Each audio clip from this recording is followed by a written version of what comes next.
দর্শক, মাছ মাংসের বাজার পরিস্থিতি জানাবো মানিকগঞ্জ থেকে। সেখানে আছেন আমাদের সহকর্মী আব্দুল আলিম।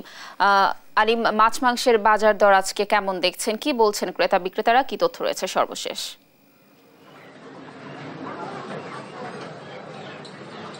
মাছ মাংসের বাজারে আসলে অনেকটা দীর্ঘশ্বাস ফেলতে হচ্ছে নিম্নবিত্ত ও মধ্যবিত্ত পরিবারের। অনেকেই এই মাছ মাংসের বাজারে আসলে তারা কিন্তু দীর্ঘশ্বাস ফেলে অনেকেই ফিরে যাচ্ছে। সেক্ষেত্রে অনেক ভোক্তাই বলছেন যে এই তাদের যে আয়, আসলে এই আয় দিয়ে মাছ মাংস খাওয়া তাদের জন্য অনেকটা স্বপ্নের মতো হয়ে দাঁড়িয়েছে। আমি এই অবস্থান করছি মানিকগঞ্জের পৌর বাস স্ট্যান্ড যে কাঁচা বাজার আছে, সেই কাঁচা বাজারে। এই বাজারে আজকে দেশি মুরগি বিক্রি হচ্ছে 700 টাকা কেজিতে, ব্রয়লার মুরগি বিক্রি হচ্ছে 200 টাকা কেজি, এবং গরুর মাংস বিক্রি হচ্ছে 750 টাকা কেজি, খাসির মাংস বিক্রি হচ্ছে 1100 টাকা কেজি। তো আমরা মাংস ব্যবসায়ীর সাথে কথা বলছি, তিনি যেটি বলছেন যে তাদের 750 টাকা বিক্রি করলেও তাদের লোকসান করতে হচ্ছে। তো 2-1 দিনের মধ্যে তারা তাদের দাম বাড়াতে হবে বলে তারা জানিয়েছে। এদিকে ভোক্তারা যেটি বলছেন যে বিগত বছরে যে তারা কিন্তু অনেকটা সহনশীল দামে তারা কিনতে পেরেছে, কিন্তু এই যে দাম বাড়ার পরে আর কিন্তু দাম কমেনি।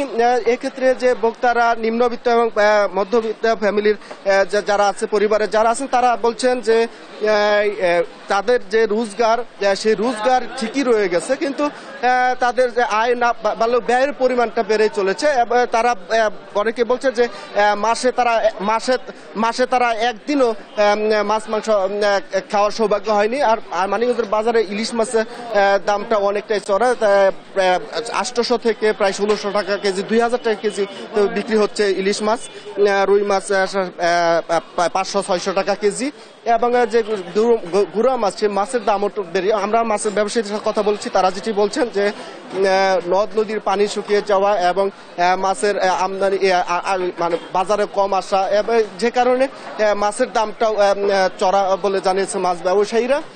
তো অনেকটাই বলতে হচ্ছে নিম্নবিত্ত এবং মধ্যবিত্ত পরিবারের জন্য মাছ মাংস খাওয়াটা একটা দুর্বিষহ হয়ে দাঁড়িয়েছে।